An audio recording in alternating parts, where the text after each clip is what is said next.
Sometimes nostalgic things are best left forgotten. Tuesday was computer lab day, the best day of the week. Mrs. Henson's 4th grade class would line up single file and march down to the end of the hallway. We would shuffle into the computer classroom and take our seats at the colorful Macs. Typically, we would spend the first half of the class learning the names of hardware parts, followed by an educational spelling or math game.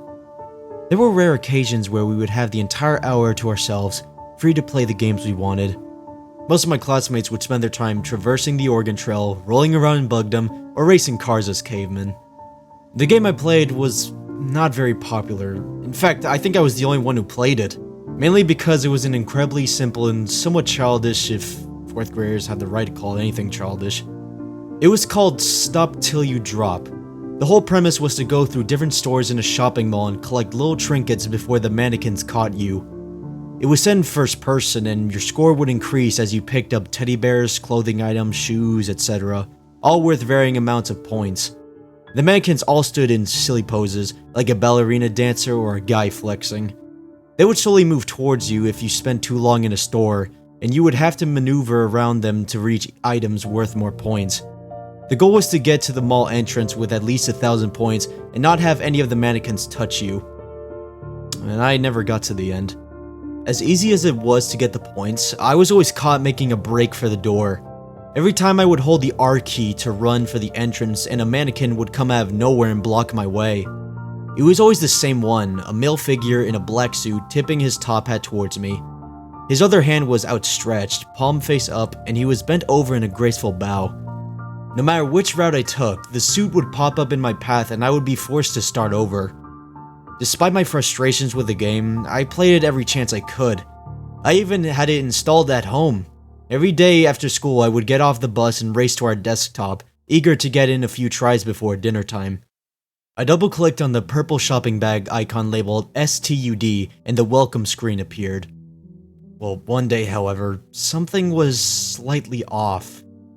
Instead of the normal screen that said play in big yellow letters, there was a text box that prompted me to enter my name. I did so without hesitation, thinking it was some new feature that had been added. The screen faded to black and then opened in the mall, as usual. Only this time, all the stores were closed. Every entrance was barricaded by one of those metal gates that closes down like a garage door. I was facing the escalators, which were always roped off to give the illusion that there was a second floor without actually having any content that existed there. This time, the escalators were running. Again, I was assuming some new version of the game had been released. I moved the character forward and began to ascend to the second floor of the mall. As I reached the top, I noticed that there wasn't any shops on either side of the floor. The walls were completely bare, stretching on forever in both directions. I started walking for a while and found it incredibly boring. There was literally nothing. It got to the point where I could not see an end behind or in front of me. Even when I tried to turn around and retrace my steps, the escalator was nowhere to be found. I was trapped in this never-ending hallway. I closed out of the game and decided I would look it up on Google later. I was probably doing something wrong. Maybe the second floor had an exit where I could finally get past the man in the suit. On the next lab day at school, I decided to test a different approach. As soon as I clicked on the icon, I received a message saying, "Welcome back, Josh." I stared at the screen for a minute and wondered how it possibly could know my name. I was only 9, but old enough to know that my home and school computers were not connected, and I had not created any kind of account for it to remember my name. As strange as this was, I forgot it in about 5 seconds because I began the game in an entirely new area. This time, I was in some kind of storage room. I could tell by the boxes piled up everywhere. They were overflowing with merchandise, all kinds of toys and apparel, everything I had to collect in the game. There must have been 10,000 points right in front of me, 100,000 even. I was ecstatic. I could satisfy my score immediately and focus my attention on finding the exit. I did not know if there was a point to scoring above 1,000, but I sure did love to see the numbers go up. I moved the character around the room, clicking the mouse on every box to find the contents inside. The room seemed like it was never ending. My score had skyrocketed to over 500,000 points before I noticed the first mannequin. It was facing away from me. Well, its body was anyway. The head was turned around slightly, and it had a hand in front of its lips, almost in a shush fashion. I tried to avoid the mannequin at all costs, not wanting to lose my record score and not knowing if the next time I played, I would be in this room. However, it got to the point where its location was my only way forward. I started moving closer and then I heard a sound that gave me goosebumps. It was the sound of someone saying, "Shh," very forcefully, as if the consequences of making any kind of noise were strictly forbidden. Let me explain that it was against computer lab rules to have the volume on. We would get in trouble if there were any sounds turned on in the games. I will swear on my mother's grave that my computer was on mute that day. The sound was loud. It was loud enough that anyone in the lab should have heard it. But all of my classmates continued their games like nothing had happened. The teacher did not even look up from her desk. I inched the character closer to the mannequin, and it suddenly whipped around at lightning speed, its whole body spinning like a top and facing me. The hand was still pressed to its mouth. Then I heard a great booming voice that echoed off the classroom walls. "What did I tell you, Josh?" It shouted. I flinched. "Do you want to wake them up?" I immediately closed out of the game and pushed my chair away from the computer.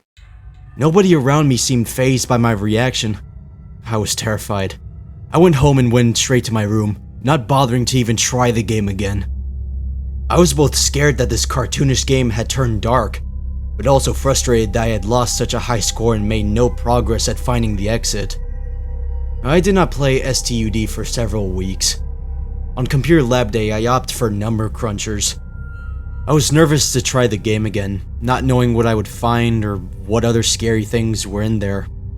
About a month later, I decided to suck it up and try again. When I clicked the icon, another text box came up and read, "Welcome back, Josh. Where have you been?" I read the words for several minutes, trying to process how it still remembered me, and how it had a concept of my absence. I decided to ignore it and I clicked play. I regret that decision to this very day. I began the game as normal. I was in the middle of the mall, surrounded by open shops on either side. I could see the collectibles floating and spinning across the floor, and the usual amount of silly mannequins patrolling around. I started picking up the items, doing my typical pattern of avoiding the outstretched arms and jumping over the counters to access the higher scoring trinkets. Everything was going according to plan until I left my last shop with 1,000 points and started toward the exit. The mannequin in the suit was already there. It had its arms crossed, or as best a mannequin could cross its arms. They were overlapped and stiff in an unusual way. There was no sign of a silly pose or any indication that its appearance was friendly as the game always was. The top hat was pulled slightly down over where its eyes would be, and I could make out the plastic shape of the mouth that had curved into a frown. Then it spoke to me. The voice was nowhere near as loud as the mannequin in the storage room. It was calm, almost soothing, but there was a tinge of disappointment in its tone. I began to feel scolded, as a parent would when they tried to give a lighthearted lecture. "Josh, you didn't go upstairs, did you?" I froze. My eyes flashed to the top of the escalator. I could make out the top of a mannequin head overlooking the railing. Its plastic skull was all that was visible, peering down to me. Then I saw another. Then another. There must have been hundreds of them. Thousands. Just the tops of the heads looking down at me in the mall, like spectators at a stadium. I looked back at the suit and realized that it was slightly closer to me. "You woke them up, you little shit. You went upstairs, and they heard your little feet stomping around. Then you were snooping around the storage room. You were told to be quiet and you didn't listen." The mannequins on the second floor began to pour over the railings. The lifeless bodies rained down from above, piling up around me, landing in the fountain, crashing through shop windows and shattering upon the ground. The sound was deafening. It sounded like the worst hailstorm ever, a pounding, thunderous noise. I looked around at the class and no one had reacted. They were glued to their screens. I looked back at my own screen, and the suit was now inches from my character's point of view. Its plastic face was gleaming. It burned like the sun in front of me. And then I looked at its mouth. The frown it had before was replaced with a terrible black void. Rows of sharp teeth engulfed the screen, and then there was darkness. The game crashed. My computer screen went black. I faked a stomach ache and was sent home. Several months went by. I finished 4th grade and began a normal summer, spending most of my time outside and away from any electronics. Somehow the game left my mind, a distant memory that faded into nothingness. Through my 5th year, I played Oregon Trail and Bug Dumb like everyone else. Into middle school, I started getting into Minecraft, then eventually Call of Duty, and then the Fortnite craze. A few months ago, I got an email from one of my childhood friends. It was an invite to our 10th high school reunion. I RSVP'd and attended to get together last night. It started awkward, old friends trying to make small talk and form relationships, introducing spouses to each other. After a couple hours and a lot of alcohol, everyone started to relax. A group of us took a bottle of wine and found a spot away from the party. We started sharing stories of our lives and eventually started reminiscing about school. "Remember Oregon Trail?" Dave blurted out. "You have died of dysentery," he mocked. Everyone laughed and started throwing in phrases from the game. It was very nostalgic. It was overpowering and it made me remember. When it was quiet a little later, I chimed in with my own memory. "Hey, anyone remember Shop Till You Drop? That old mall game with the mannequins?" I asked. Everyone looked at me puzzled. They shook their heads. "You would walk around collecting stuff," I added. No one seemed to remember. I explained more about the game, and not a single person recognized it. I pulled out my phone and searched the title, but there were 0 results. It was like it never existed. "I think you've had one too many, buddy," Dave said. We got up and made our way back to the party. I immediately noticed that the music had stopped. In fact, I couldn't hear anything. No voices, no laughs. I looked around. Instead of my high school class dancing and having fun, I saw hundreds of mannequins. Every single one of them was facing away from me. I turned to my group of friends, and they too were now lifeless statues. They were also not facing me. Their clothes and appearance is the same, but now stiff plastic instead of flesh. I started shaking in terror. A cold sweat broke out and I felt every hair on my body stand on end. In the middle of the sea of mannequins, there was one facing the wrong direction. It had on a top hat. Its mouth was pulled downward into a frown. I could see its arm raised slightly above its head, a clenched fist except for a thumb stuck out, pointing me towards something. I looked into the direction of the thumb and saw a neon green exit sign above the door to the building's entrance. I looked back at the suit. "You never came back, Josh," it croaked, the voice of a tired old man. I took a step backward. "Don't you run. They'll get you. They always get you." I looked at my group of friends, and they were all a little closer to me, their plastic arms slightly raised. "Time to go shopping, Josh."